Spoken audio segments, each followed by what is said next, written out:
So they swarmed, and we captured the main swarm. Well, there was two like past swarms, and we put them in a box. They're in a box, all taped up, out of the sun.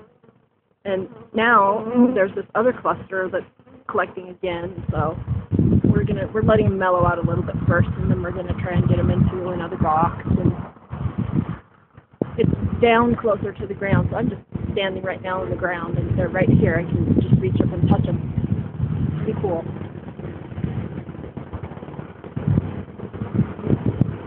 Probably not close.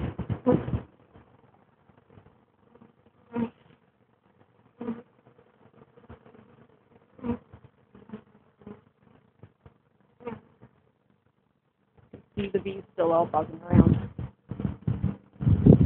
Nothing like they were before, though. They're calming down. We're interrupted from building our garden beds today. We were just right here. We got a load of topsoil and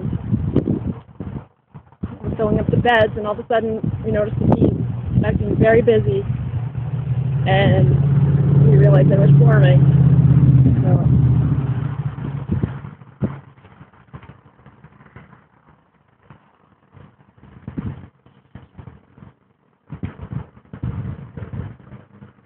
somewhere in there might be the queen.